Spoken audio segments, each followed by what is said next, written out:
Alrighty. Hello, this is Case Bowling from Geek Vibes Nation. How you doing today? I'm good. Pleasure to meet you. Pleasure to meet you as well. So I watched your film this morning actually because I wanted it to be like fresh in my mind, and I thought it was just a really fun uh action comedy and just a love letter to not just like I guess cinema, but a particular genre of cinema that I thought was like really great. And I wanted to ask you what inspired you in particular to write this particular project. Well, there's two things. One was the we started writing it. My producer and I came up with the idea, Christian DeGaius, on as lockdown happened and we started watching the theaters close rapidly, and we're like, this is never coming back. And it hasn't really. And at the same time, I grew up on these type of B movie action films. They were kind of my go-to as a kid in between all of the uh art house stuff I always loved and everything. This was kind of my comfort zone, was the movies like Nemesis or like the Lost Boys you have back there, or all these kind of genre movies that were a little bit of a mishmash, that weren't Right. just what you couldn't just pin, the canon films, and Carol Cove type of movies. So it was really just a mixture of things I was scared to lose and things that I grew up loving. Nice. I was wondering that while watching it because I got the feeling that it might have been at least part of it because I remember what it was like watching some of these smaller theaters close down when COVID started.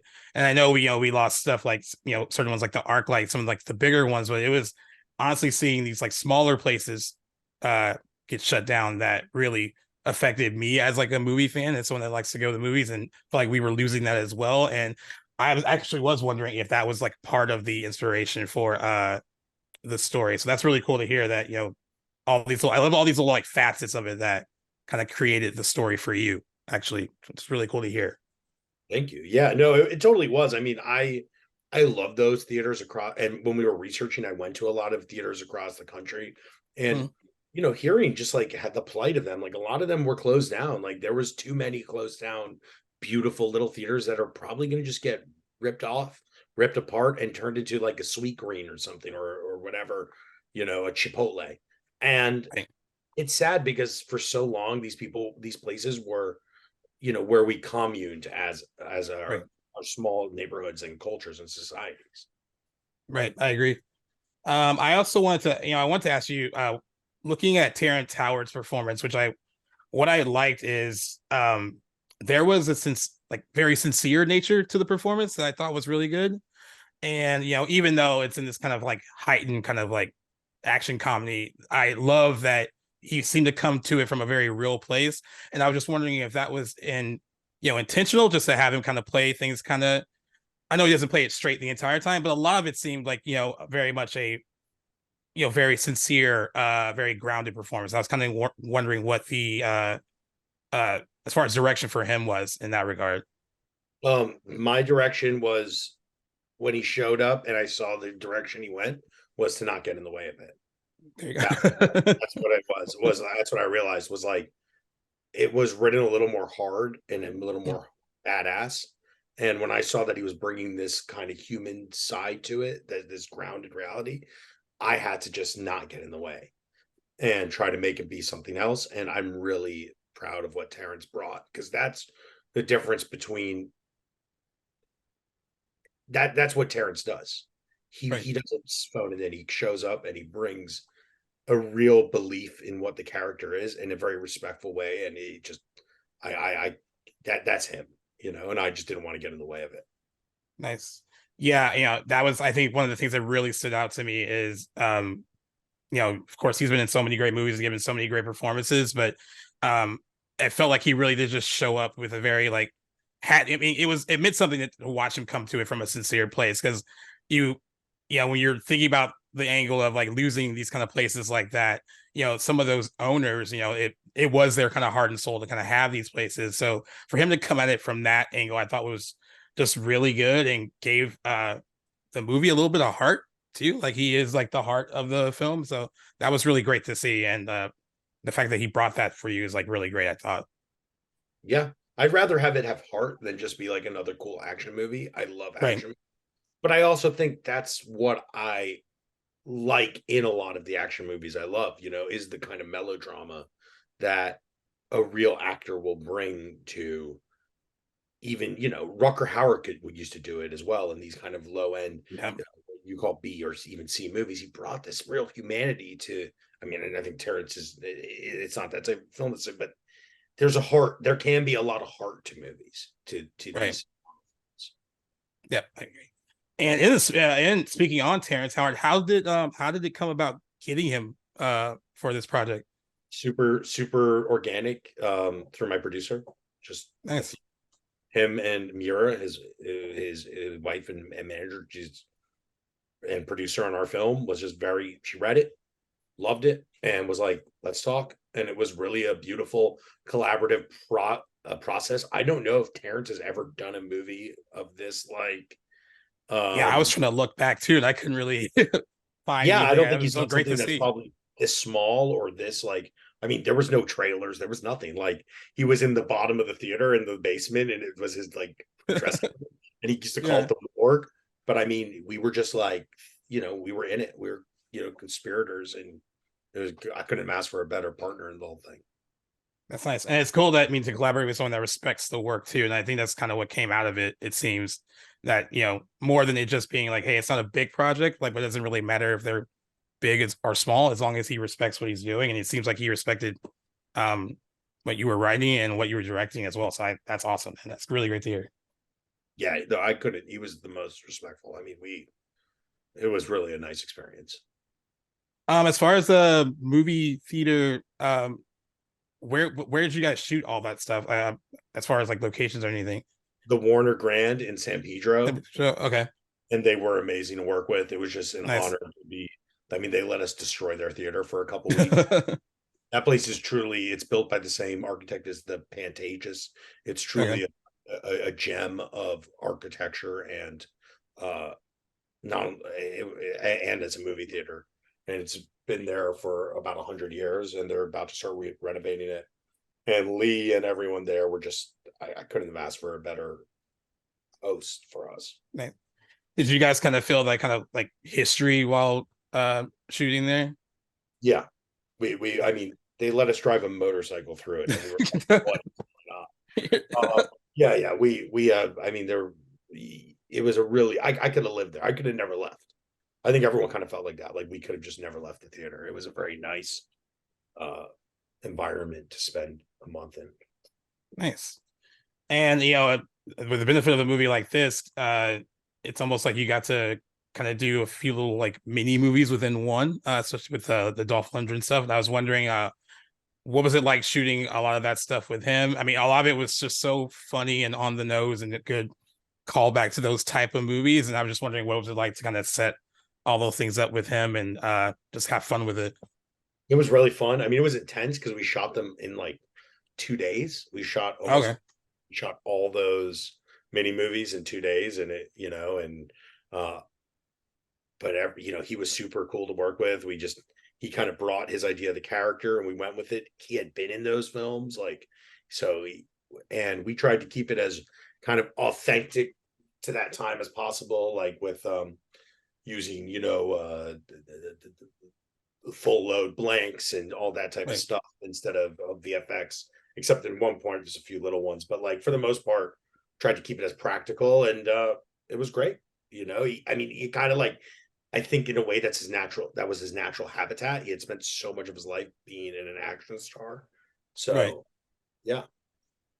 Is it almost a similar situation with Terrence Howard, where it's like Terrence Howard comes and he does what he does, and you're like, okay, that's what we're gonna do. And with someone like Dolph, like he's been in those type of movies before, so or is it like a collaborative kind of input on like what those kind of things should be Yeah, like, or for were you kind of sure. listening?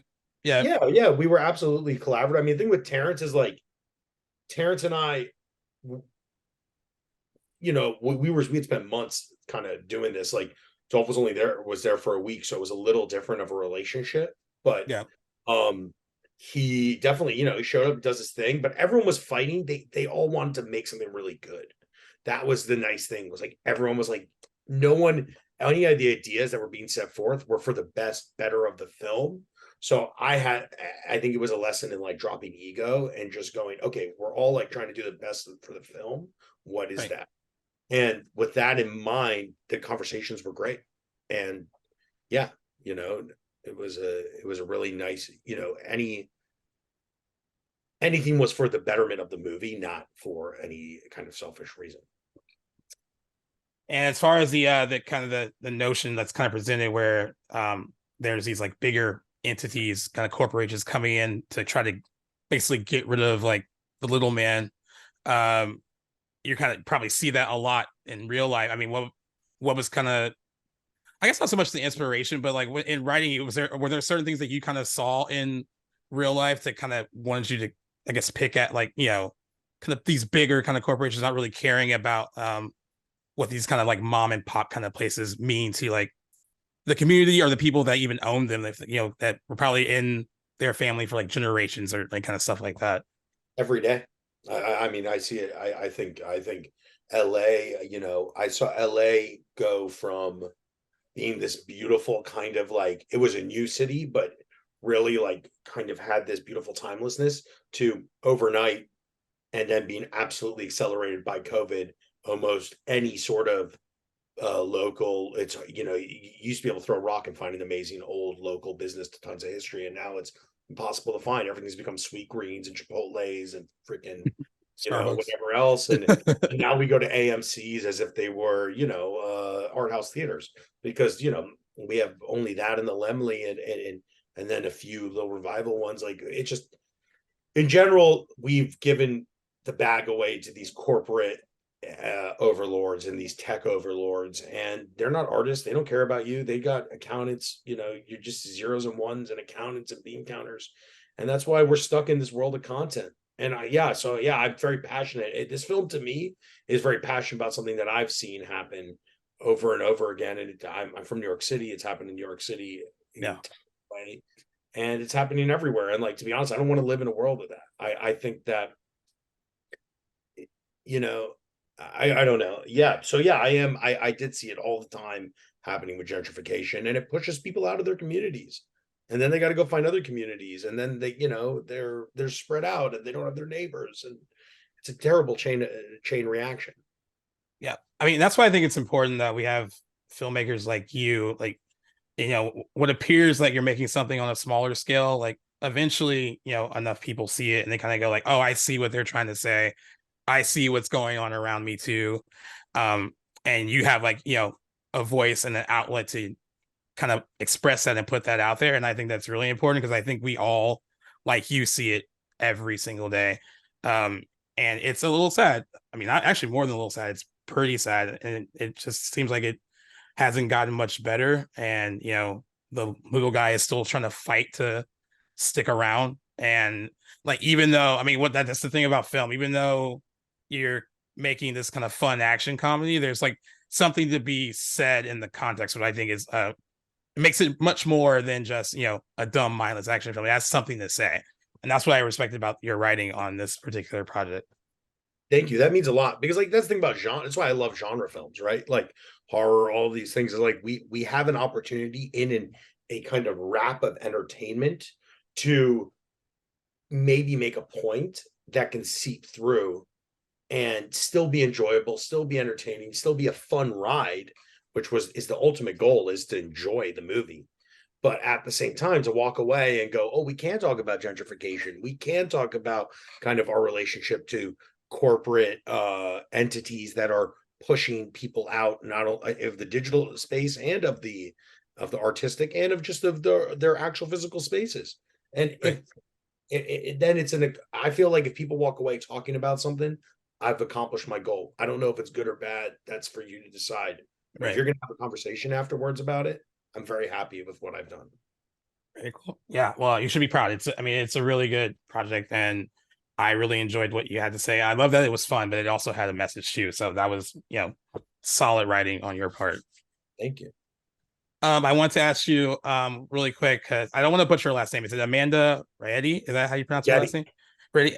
So I haven't I remember her from back in the day on the OC. So that was one of the things I remembered her from. And she's pretty not a huge part, but pretty badass in this. What was it like working with her and kind of developing that character?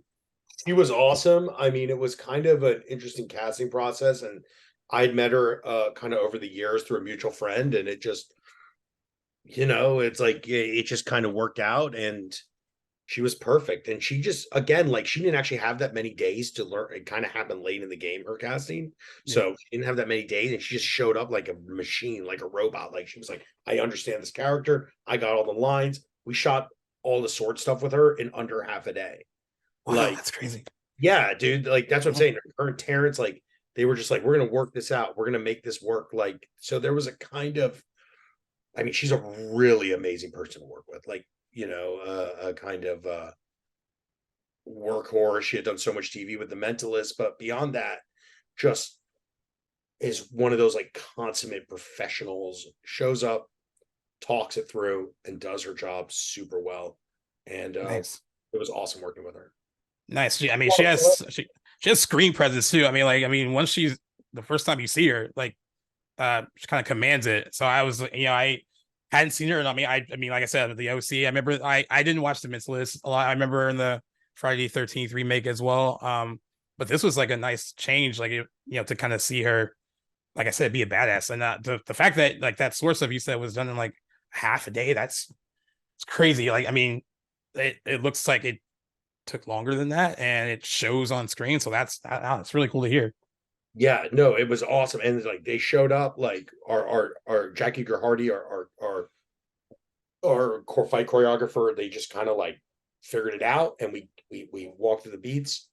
And to command a scene like with Terrence is hard, man. Like he shows up and like he's Terrence, like he's a lot Yeah. of presence, but he's very giving. And she just showed up and she was like, I got this. I don't care. So That's so cool. That's really cool. And I imagine too, like, I mean, doing your films and this film in particular, it's a huge group effort, but like, you probably work with people that friends, colleagues. I mean, what's that kind of like to kind of get, it's kind of like your gang together to kind of put projects like this together? Cause that has to mean a lot too. a lot of the people on it are people I've worked with before, like Before. from the actors, John Sklaroff, Michael Ferguson. I mean, John Sklaroff's been in everything I've done.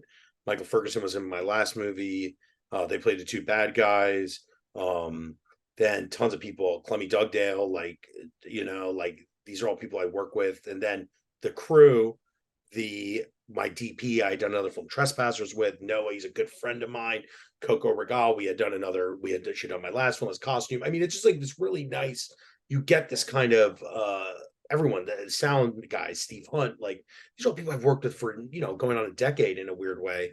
And they're all down, like they're all like Justin, the AD. I mean, I could go on and on. Everyone was just, my mom's in it, like she's been in a bunch There of you go. yeah, like there's just this, my dad shows up, like it, I try to keep it like that because it keeps it personal and a family affair, and you're not Right. gonna phone it in. You're not gonna, if you keep these people that are close to you and also keep you in check as a filmmaker, then you're not gonna show up or the film's never gonna be this kind of throwaway movie. It's always going to be close to your heart. And that's what it is. It's art. And the end of the day, it's business, it's commerce, but it's art. And you need people around you that understand that and are very good at also their jobs. I don't think there's many people that could do what these people did on this movie with this little time and this little budget. And really, we're also just pleasant to be around. My producer, In the day, yeah. yeah. So my producer Christian and I, like, we work super hand in hand. We've done, this is like our 5th or 6th project together. Like, it's just like you want to be around people that not only support you, but that also are a pleasure as humans. Yeah. Yeah, I agree. I mean, it probably makes the process so much easier. And the fact that you have people that support it too. I mean, because sometimes an industry like this, it's like, oh, like you need to kind of show them what you're doing so they offer the support. So the fact that you have like, your mom showing up, your dad showing up, that has to make like kind of time on a set like that so much better than it normally would be. When you watch the film, did you watch it through the end credits? With the credits, yeah. So I saw like, where it was listing like, who they played and then like who they wore. I I assume the person with your last name was But that's yeah, and related. then you Yeah, saw yeah. So the first AD, and yeah, then first after that, AD. in the scroll is all the crew. Uh, It's just the crew working, the crew dragging, a motorcycle up the stairs. Like they didn't have to do that, man. Like that's what I'm saying. Like yeah, they're getting paid and whatever, but like this is a small crew, and everyone went so far above and beyond what we ever imagined they would. Um, so Terrence, it was really Terrence's idea was like, dude, we should do something at the end. So we did, and oh, that's cool. yeah. That's really cool. That was just, yeah, that's awesome, man. And we talk about movies that are made for like smaller budgets when there's not a lot of money. Um, like I was just impressed too by how good the movie looked, and I guess that's just a product of like working with great people that know their jobs and and all of that. But like it doesn't look like a movie that it's made on the cheap, and I mean that's like the best kind of compliment. I mean, there are certain bigger movies out there that you don't really like see the money on screen, and like with this I was like, oh, this looks like it just looked really sleek and polished, and I just love the way it looked. It was like a really good looking movie. No, thank you. And that's just everyone involved, my editor Brett. Like that's Ugo, my sound guy, like all these people I've worked with again before coming through and just giving their A game on a movie they didn't have to. Yeah, And that's what it is. And I think that's what we're seeing with the strikes right now. As much as it's difficult, I think that's what the overall conversation is the reason your stuff is good is because of these people. It's right. not really most of the people at the top are morons. Yep. Like, Just like the money that people. above the line most of the time is a bunch of fucking people that couldn't care less how the movie looked, don't know how the movie looked, don't even know how it's made. Right. They're usually just money guys, and like yeah, that and I think that you're right. That is what is coming out of the whole strike process. And I think and it's such a interesting thing because you would think it would make sense. Like, but when like the writer's strike started, I was like, well, it starts there. So like if you're not paying the people who are creating these things what they should be paid, like where do you think you're gonna get your stuff from? So yeah, I completely agree with that. Um, and since this is a movie, um, a little bit about the love of cinema and all that kind of stuff. Like where do you see from your perspective where where the industry's headed? Are you hopeful like on your end, like there'll be a lot of people like you making movies like this that kind of mean a little bit more than just kind of like corporate greed, or are you kind of worried about where cinema's at right now? I'm hopeful for films outside of America. I think because we don't have a government entity that sponsors our filmmaking, I think have fallen into a pretty bad kind of death cycle of uh, and spiral of kind of content over artistic presence. There's just too much to watch. It's too hard to sift through. But there is amazing stuff being made. The problem is getting to it. Right, finding it. But I do hope that after all of this and the dust does settle, and hopefully, some of these streamers take some terrible, terrible hits, which I'm not sure they will, but I do hope they do. That maybe we'll return a little. Now we'll always have great films. So you're always going to have the Scorsese's and the great horror films. There's always going to be great films from America, but I think the rest of the world is advancing at a very rapid rate with their storytelling, and the audiences in America and globally are more open now to international storytelling and subtitles more than anything. So I do think that even though it's going to be cheaper and cheaper to make movies, I think it's going to be harder for them to find a place to be seen, Yeah, and that's what this was about a little bit, well, and we'll see. I hope I'm wrong, but I think there's a real growing pain coming, a similar one.